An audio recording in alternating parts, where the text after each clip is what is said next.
Everybody, welcome to In the Red Zone. I'm Mike, this is Shaun, and this is championship week. This is the conference championship games that we're going to be picking. We're picking the Group of 5 and the Power 5. So let's just get started right away. Our first pick, Conference USA, North Texas versus Florida Atlantic. Both these teams did play earlier in the season with Florida Atlantic getting a very convincing win. It was a pretty big win for them. So they are the favorite in this game. What do you think? I've got Florida Atlantic in this one. I don't know too much about either, either program, but just with the rematch and Florida Atlantic taking care of it earlier on in the season, I see them kind of repeating it. I think North Texas's coach, he hasn't been there very long, and he's turned the program around in a short amount of time. I think he used to play at OU. Yep. So he's his name's going to be out there as one of those who's going to be considered for a coaching jump. He was last year. Man, his name it's right on the tip of my tongue. He's a fullback. I can see him. I can see his face. But anyway, he's getting that program kind of rolling a little bit better than they were, kind of the cellar dwellers there. But I just see FAU taking care of this one. Yeah, Florida Atlantic under Lane Kiffin. You know, he's an offensive guru, and he's turned things around. Although I will say that if you take a look, and if you've heard me talk, I hate stats, but if stats are important for this week to consider. North Texas beats FAU in almost every statistical category. It's kind of interesting. It is a neutral site, whereas last time I believe they played at Florida Atlantic. So, I want to hope North Texas could pull it out, but I think Lane Kiffin, he's a good coach regardless of what you think of him, so I've got to take Florida Atlantic in this one. Mountain West Conference, number 25th ranked Fresno State will play Boise State. Fresno State, that's the AP because the college football playoff rankings haven't come out yet. So Florida State, Boise State, what do you think? I've got Boise State. I know they just played this last week, and Fresno State got the win. Fresno State scored, I think, 13 points in the fourth quarter there. So it was kind of a close game throughout the entirety of the game until the end of it there. Championship week's a little bit different. I think that Boise State's a really good team, and maybe they just got outworked. I don't see them getting outplayed 2 Saturdays in a row. Yeah, and playing on a neutral site definitely balances some things out. So I've been big on Boise State all year long. I'm not going to switch now. I'm going to take Boise State in this one as well. MAC championship game, Akron 7-5 versus Toledo. Akron just kind of slipped in by beating Ohio University, who finished the season, I think, 8-4. Everybody thought they were a lock to get in there and play Toledo, who they'd already beaten. Akron gets it because they tied in the MAC East, and Akron gets the head-to-head, so Akron's going to play Toledo. What do you think? Yeah. I'm going to take Akron in this one. We've seen with Ohio that they've been able to get up for games and beat a team that maybe they shouldn't have on paper been able to beat. So I'm going to take Akron in this one. They've kind of surprised me in a few games this year, so I look for them to come out pretty strong on Saturday. Because I went to Ohio, I keep kind of close tabs on the MAC, and I'm taking Toledo. I think the Rockets are just too much for Akron, and I don't know how they got the win over the Bobcats. I really don't. I just don't think it should have happened, but it did. But I think I'm taking Toledo in this one. The American Conference, number 16 Memphis versus 12th ranked UCF. These teams did play earlier this year. UCF is 11-0 right now. Memphis is 10-1. Memphis' only loss was to UCF, but it was pretty handily. It was like 43-10. Yeah. But this is another situation where statistically, whether it's the quarterback, running back, wide receivers, Memphis has the statistical advantage in almost every category. So what do you think? This might be the hardest game that I had to pick this week, and I know there's a lot of big ones this week with the Power 5 conferences. This one's pretty tough because UCF did get the win earlier on in the season against Memphis. Memphis just went in and beat ECU 70-13. 13 of those points, or all 13 of ECU's points, came in the third quarter. But in every aspect of the game, Memphis just smothered ECU and completely. I mean, and that's comparable competition right there. That's that's not one Power 5 team going against a Group of 5 team. That's same conference and everything. And on the flip side of that, UCF had a knockdown, drag-out, just a shootout with South Florida. Yeah. And they came out with the win, but they, that was a hard-fought game for them. Yeah. So. But the thing is, and I know that Memphis, I've been a fan of Memphis this year. I think they're one of the toughest teams I've seen play. They beat UCLA at home. I just got to go with UCF. I think all they do is win, no matter if it's by 1 point or if it's by 30. So I'm going to take UCF in this one. It's really hard to beat the same team twice. It just is. I mean, it's so hard to do. I'm going to take Memphis. I think that Memphis is rolling right now. There is questions. There's talk at UCF. You can't ignore it. They're probably going to be losing their coach soon to Nebraska. They haven't made any announcements yet, although the rumor was a couple weeks ago that he was working on a 7-year, $32 million deal. The players have got to be thinking about it. The community's got to be thinking about it. The campus has got to be talking about it. It's just a matter of when is it going to happen. More than likely, these players know that even if they win this conference championship, he's not going to be there to coach them for the bowl game. That's more than likely what's going to happen. So UCF is not going to get into the college football playoff. The committee would just never allow it, no matter what they did in this game. So I think that there's going to be a distraction there. Obviously, the players are going to be asked about it all week leading up to the championship game, because this is not like a regular week. This is like a bowl game where you have media day and all that stuff. So they're going to be asked about it. And then I think it becomes a distraction. Meanwhile, over at Memphis, they're just rolling. They've got nothing to worry about right now. I don't think they're going to lose their coach this year. So I'm going to take Memphis, and that's where we're going to be split. Okay, let's get into the bigger games. First, we'll start with Pac-12. Stanford, ranked 14th I won't say but against 11th ranked USC. Yeah. I'm actually going to take Stanford in this one. USC's given up over 150, maybe 140 rushing yards a game. And Bryce Love's kind of turned it on in the last half of the season. I look for Stanford to they just throttled Notre Dame pretty good, which Notre Dame's, to me, I don't care what anybody says, they're still a good team. And who knows if traveling, halfway across the country kind of affected them. It was a later game, like we said last week, but I'm going to take Stanford in this one to pull the upset, I guess, because USC's going to be favored in this matchup. Yeah, it's so statistically, Stanford has the advantage, obviously, on the ground. Love he's about 140 yards short of 2,000 yards on the season. Meanwhile, Sam Darnold, obviously USC wins through the air. He's close to 3,500 yards passing on the season, 24 touchdowns, 12 interceptions. It's really not a great ratio, but it's okay. It's good. I mean, what happens there and how does the defense play? Stanford definitely is rolling right now. USC, they struggled against UCLA a couple weeks ago. Yep. It's hard to pick. I mean, it's one or the other. But you're right. Stanford, just in the last few weeks, has been rolling. So not trying to talk you into pick what you want to pick. No, it's just I'm going to take Stanford in this one too. I was up in the air. Really didn't know how I was going to pick this one. It's hard to pick against a 10-2 USC right now. And we haven't gotten Stanford right all year long, so they're probably going to lose. USC's probably going to win. Yeah, probably. So, but I'll take Stanford as well. So, by the way, last week you were 20 and 20 no, I was 20 and 11 on our picks. You were 21 and 10. You beat me by one every week. Just every week. Well, we started Friday terrible. Our Friday completely Memphis, and we'll get into that a little bit.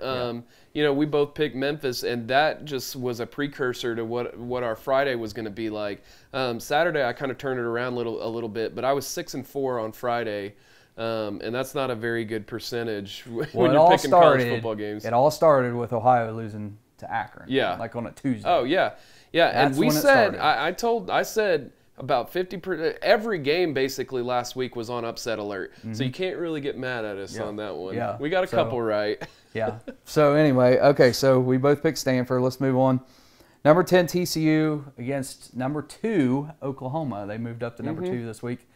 This one's being played in Arlington Neutral Field. Basically, it's kind of like a home game as far as distance for TCU because they're just literally right down the highway. Dallas is actually kind of a nice little hub for it's kind of like the second home to a lot of Sooner fans too. So you might actually see more Sooner fans there than TCU fans. They travel really well. It's only 3.5 hours down the road. And then you've got Dallas there with a ton of OU fans. I'm going to take Oklahoma in this one. I know it's hard to beat the same team twice, but TCU just didn't do anything for me to really scare me in this game. I don't think that Kenny Hill will be available for this game. And Will Greer wasn't there for West Virginia, and in the past, Mike Stoops has had trouble against backup quarterbacks. I don't think that'll be an issue here unless they just line up in the Wildcat the whole game, and we saw what West Virginia did there and gained quite a few yards. But look, Oklahoma's offense is just rolling. If I had a Heisman vote, I'm sorry, I'm taking Baker Mayfield. He's been the best player this year in college football. He's got 37 touchdowns to like 5 interceptions. So, yeah, I mean, it should be his. He's 3 touchdowns away from 40. I mean, that's insane. And so I've got Oklahoma winning this. And I don't know that it'll be as easy as the first one was, but maybe it will be. I mean, Kenny Hill being out, that's a big deal. I mean, it is. He kind of TCU goes as Kenny Hill goes, and him not being there, that's going to hurt him. I'm taking Oklahoma as well. Although I got to be honest with you, no offense, but given the fact that Alabama lost this week, they're probably going to still get in the number 4 spot. So, as a Buckeye fan, I need OU to lose. Yeah. I mean, I need you guys to lose. So, when the game comes on, I might be decked out in purple. But all right. But my pick, I got to go with Oklahoma. Yeah. But let's go Horned Frogs. So anyway, goes on to number 8, Ohio State, taking on number 3, Wisconsin, Big Ten championship game in Indianapolis. Yeah. What do you think? And I said this last week for Ohio State to beat Michigan, JT Barrett would have to play a very tight game. He didn't really. He was off. We saw some flashes of his former self this season. He ends up getting injured. I don't know how many of you guys saw, but apparently a cameraman before the game, while JT Barrett's over there warming up, a cameraman had run into JT Barrett and kind of aggravated a pre-existing injury or something. He had said that what happened was he was throwing, and the camera guy was trying to get through because it's crowded, and he bumped his knee and he kind of twisted around. Yeah. Look, I work in TV. I'm a news photographer. I have covered college football. I've covered the NFL on the sideline. I'll tell you right now, I don't think it was intentional. And I can tell you on the sidelines, prior to the game and pregame, there must be 1,500, 2,000 people who have sideline passes. Every VIP and former player. It is crowded down there. You cannot get around. And if you're a journalist down there or you're a photographer down there trying to cover the game, I mean, it's tough. You can't get around. And I mean, I'm not making an excuse, but I'm saying that, and to add to that, with the renovations of stadiums across the country, that wall is getting closer to the sideline to get fans closer, to add more seats, causing more congestion, and you have like I said, all these people, the donors and everything on the sideline, who in my opinion should not be down there. Yeah. So this is going to happen. This isn't the first time that it's happened, or this isn't the first time. A few years ago, we had a still photographer with his camera laying on the ground that somebody came after a ball and landed on and got injured. Yeah, an Oklahoma game. Oklahoma game, that's what it was. Yeah, it's going to happen because these sidelines are so small, and you've got them packed with so many people. And for the Michigan-Ohio State game, when JT got hurt and went out, Cardell Jones was on the sideline and walked with him. Well, I know Cardell's a former player and was the quarterback for a national champ, but these former players, they don't need to be on the sideline. Go sit in the seats. I mean, I'm sorry, but there's just too many people down there. Yeah. I've been to OU games, and you got former WWE announcer Jim Ross is down there. And nothing against these guys, but it's just crowded. It's overcrowded. That's kind of funny because during the game, I think it was I think it might have been the Alabama Sugar Bowl against Oklahoma back in 2014. That was just the year they played. It was after the 13th season, but refs running down the field and Joe Washington standing almost on the sideline. and the ref kind of runs by, and I don't know if they hit each other or if he just saw him at the last second and tripped, but he threw a flag. They ended up picking it up because they said that he moved out in the good enough amount of time for not to hit the ref, but the ref just kind of tripped on his own feet and stuff. But I mean, yeah, players or former players, celebrities standing so close to the game there, they either need to put them in a reserve spot, right? And say you can't come in this part. And what they do for a lot of it is, in pregame, they have all these people down there. I mean, every donor, everybody. And then right before the game, they shuffle most of them back up to their seats. And recruits. They've got recruits down there to see what it's kind of like down there and everything. And my point just being that it's too much. I mean, these universities have got to start scaling back on the number of people they let on the field. Yeah. So to touch on the Ohio State-Michigan game as well, when Barrett went out, Dwayne Haskins came in, and he threw some lasers, and he just looked phenomenal. And I started having flashbacks to 2014 when Barrett gets hurt against Michigan, and here comes Cardale Jones. And Dwayne Haskins is a lot like Cardale Jones, and I don't know. Maybe that's a sign. I don't know. Yeah. But so we'll that's basically it. Playing the same team, Wisconsin. Yeah. And in 2014, we beat them 59-0 in that game. So. Yeah. So here's the thing: quarterback play. In almost every single game, unless you're an option team and you can just hand the ball off, it's going to come down to does Ohio State have Dwayne Haskins? Can he go in there in a big time game and play lights out? If he has to, if JT's going to be hurt, is he hurt? Is he going to be back? The thing is, here's what happens when JT's in the game. We're playing a lot of that read option, zone read option, because he runs the ball a lot. If Haskins is in there, Haskins is not a runner. Haskins is a thrower. Yeah. We would get away from the zone read and we'd throw the ball a lot more, especially down the field. Yeah. Now, I think that Wisconsin is going to prepare for JT. If Haskins gets in the game, I think he's going to have a lights-out game, and they're just going to dominate Wisconsin. Yeah. But I don't know. I mean, if JT's the guy and he plays the whole game, I think Wisconsin's going to be very prepared to stop that offense. And I'm taking the homer pick. I'm picking the Buckeyes. But if JT's the quarterback, given what offense we run when he's in there, I would not be surprised if Wisconsin wins the game. Yeah. Yeah, man, this is a tough one too. I'm gonna take. Man, I've got Ohio State checked here, even though Wisconsin just wins. But throughout the year, I haven't seen them just completely dominate teams that they should. I'm gonna stick with Ohio State. But listen, JT Barrett, if he's the player, if he's 80%, I think you just throw Dwayne Haskins out there. They won't. And if Barrett goes and says I can play, because apparently he's had this issue all year. This isn't just it just got aggravated. He even seeing him run, he just did not look like he had any zip in him whatsoever. Well, no, make no mistake about it. If midway through the third quarter we're losing, and JT has not been playing well, I think Urban Meyer will yank him. Yeah. Because the game is too important. And so you got to give Haskins a chance if that's the case. So. Okay, so originally I went with Ohio State. I don't think that Wisconsin is really seen as tough of competition as they're going to see with Ohio State. Sam Hubbard, that dude, he's I wish we had just one of him on defense. Between him and Nick Bosa. Yeah. They're crazy good. So I'm going to take who I think is the better defense. Wisconsin still has a really good defense. And Hornibrook just is really good. I'm going to stick with Ohio State. That's who I originally had picked. I'm going to stick with them. Man, I'm teetering on it. But I'm going to pick them. Well, we're going to move on before you can change your mind. So how about that? Okay, Miami, number 7, Miami. Number 1, Clemson. Again, these are AP rankings. Yeah. So Miami and we said it. We said they could have a total letdown against Pitt, 11 a.m. game, and they did.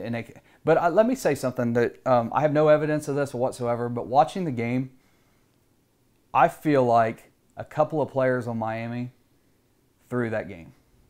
I feel like that they threw the game. I really do. I don't know if it was, I don't know, maybe some gamblers made some big money on that, but I just feel like watching that game, I didn't feel like they were off or anything. I just, I saw lack of effort. It's just my instinct of what I'm saying. I have no evidence or anything of that, but I feel like they threw the game. Just the conspiracy theorist in you? I guess so, yeah. Man, look, Rozier I don't know if somebody took his birthday money or whatever. He just did not look like he wanted to be there whatsoever. Mm-hmm. I did make a couple notes during that game. Pitt came to ruin that party, and they sure did. Yeah. They knocked Miami out of the top 4. Miami really has only got the Notre Dame game. And Virginia Tech. And Virginia Tech. I mean, Virginia Tech got a nice win over Virginia, another game we got wrong. But Notre Dame's looking less and less impressive now. Right. So Miami's schedule or their record doesn't look as great with that Notre Dame win, but Pitt defended 11 passes, knocked down 11 passes from Rozier. Here's the thing. I'm going to pick Miami in this game because I don't think Rozier does that again. No. I think that this was a fluke game. I think that it was just it was just one of those games like Iowa beating Ohio State. Mm-hmm. We've seen other games, Syracuse beating Clemson. Yep. I think it was just one of those games that they didn't come with the mentality that they just thought that they could skate by this last game before the conference championship game. They knew they were in the conference championship game, and I think they went into that game thinking we could lose this one. So maybe they didn't throw it, but they went into it thinking we could lose this one and be okay. And because the reality is the winner of this game is still in. Yeah. Because you cannot tell me if Clemson wins the game, I mean, they're already ranked number 1, and they get in with a loss to Syracuse. How could Miami not get in with a loss to Pitt? Because it's comparable. Yeah. They both lost to horrible teams. Yeah. So Oklahoma losing to Iowa State. Yeah. But that was not as bad, I think, as Pitt or Syracuse. Right, but it's still one of those losses that you shouldn't have lost. Right. But I guess my point being is that there's no way if Miami wins the game that they could justify keeping them out. Yeah. If they're going to be willing to put Clemson in. Yeah, Alabama losing really kind of threw this ACC championship game into kind of another level. Yeah.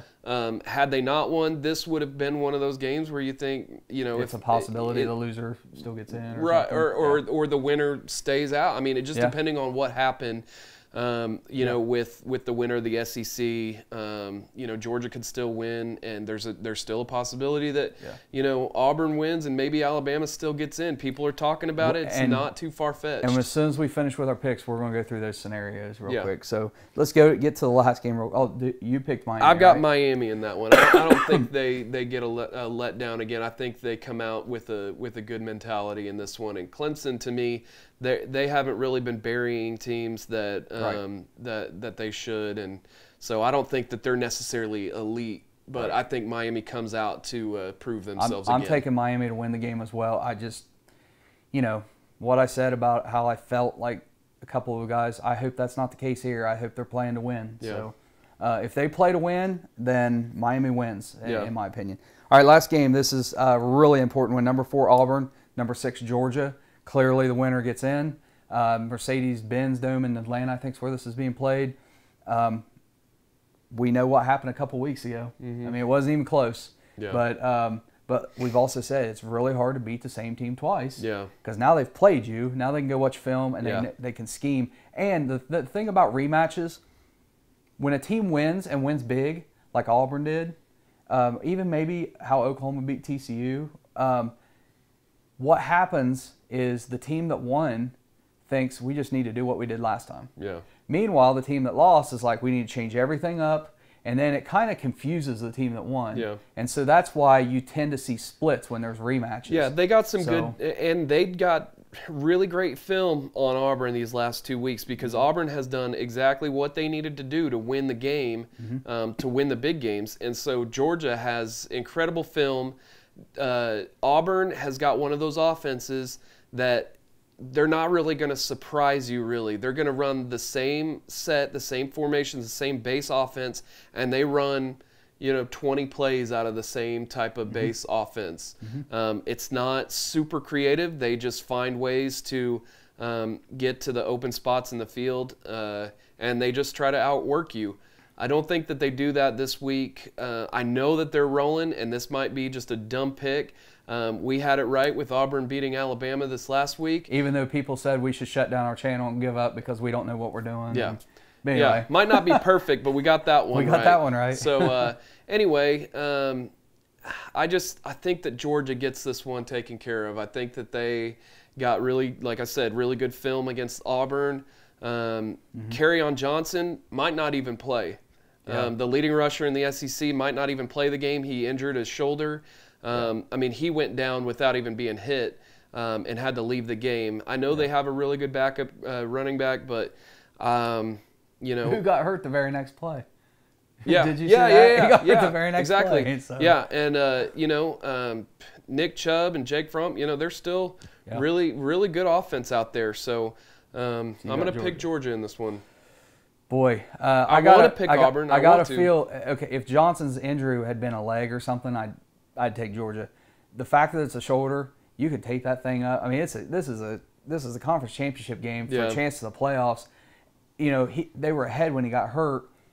If he can play, I mean, if they got to tape his arm to his chest or whatever, he's going to play, and I think he's going to get his yards. I'm not picking against Auburn. You get hit on that shoulder wrong, true, yeah. And that ball comes popping out. Maybe it comes popping out on the 5-yard line, and Georgia picks it up, and that coach should be looked at as stupid decision, number whatever. I'm going to stick with Auburn. I think Auburn's rolling. They're rolling, and I think they're going to win the game. I wanted to. If he's hurt, I think Stidham can find ways in the air, and I don't think Georgia's very good at defending the pass. So I just think I think that Auburn's going to win, and that locks up our picks. Now let's talk about playoff scenarios. I put this on our Facebook page if you haven't seen it already, but I think the possible playoff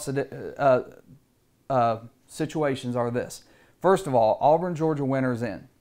They're in. There's just no way you keep them out. The SEC winner is in. Miami and Clemson the winner is in, I think, and the loser's out. So there's 2 spots. OU wins, they're in. Yeah. There's 3.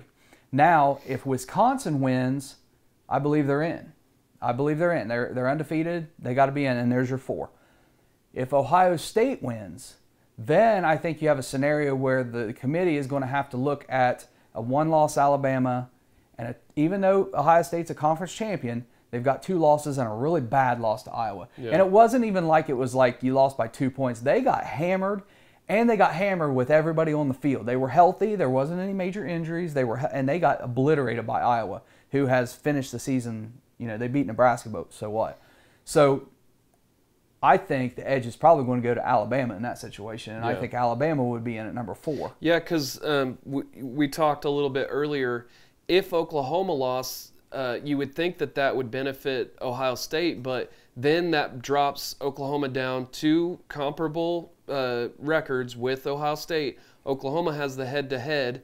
They both have losses that are kind of forgivable, one to Oklahoma and then one to TCU in the conference championship game. And then they both have just what are they doing losses pretty much. I think in that case they would they would leave both of them out. I don't think this year, because if Auburn wins and they get in, that's going to be the first time a 2-loss team has come into the college football playoffs. I don't think they pick 2 teams that have had 2 losses. I just don't see that being a scenario in which that happens. They would have to, you got to think that Kirby Hocutt is just, his tongue's about to fall off explaining all the reasons why each team is where they're at. There would be so much public outcry if 2 teams with 2 losses got into the college football playoffs this year. I think 1 could get in, not 2. No, I don't think 2. I think that given that situation where those 4 are in, now let's say OU loses. If Ohio State beats Wisconsin, and they would have a conference championship. If Oklahoma loses to TCU, then I think Ohio State and Alabama are in. And so then I think you have the Auburn Georgia winner, Miami Clemson winner, then you have Alabama and Ohio State. Because I don't think this last week, championship week, you lose, you don't get in. I mean, it's just that simple. You're out. If you lose this week, you're out. So I think that's the scenario. Well, I'm not saying if OU lost, they would put OU in over Ohio State, but I'm just saying I think that both teams would then stay out. I know you guys want TCU to win to give yourself a better chance, but it gives you actually a better strength of schedule if Oklahoma does win. I just think if Oklahoma wins, there's no chance for us to get in. Yeah. Because either Wisconsin gets in by beating us, or we beat Wisconsin and then Alabama gets. So you think if spot. TCU loses, they're not. I mean, if TCU wins the Big 12, they're not jumping from 10 up to 4. They're not doing that. So I think the only scenario for Ohio State to get in is they got to beat Wisconsin and Oklahoma has to lose. Yeah. Because otherwise, the other 2 games, it's in, and then you're just sitting there with Alabama, who's only got 1 loss, and I get the schedule and everything, but it's still the SEC, and it's only 1 loss. Yeah. So they had to play Mississippi State. They played Ole Miss. They played LSU, who's now looking better now. I just think that I think that's the only scenario where I can see Ohio State getting in. So it's basically this week you got to win to get in, but in Ohio State's case, you need a loss. So I think that's what it boils down to. Yeah. But we'll see. It's going to be fun.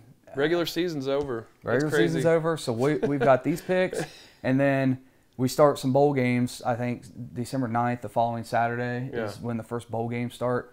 Whole bunch of trash games, but we'll pick cover some as many of them. as we can. We got some plans for breaking up these shows to where we do a few bowl games and then a few more that maybe the next week or something, and that way we can still give you guys content. And we'll talk in the off season about recruiting and anything else newsworthy that comes up. We'll throw up a video. We probably won't be doing a whole bunch of videos during the off season. I mean, we're going to do some topicals and things like that, but we already did one about coaches who quit on their teams, and that's coming up. As soon as the conference championship games are over, coaches are going to start shuffling around and moving. We'll see what happens with that too, and we may bring a part 2 to that one. Yeah. So, okay, that's it for In the Red Zone. This is Shaun. I'm Mike. Have a great week.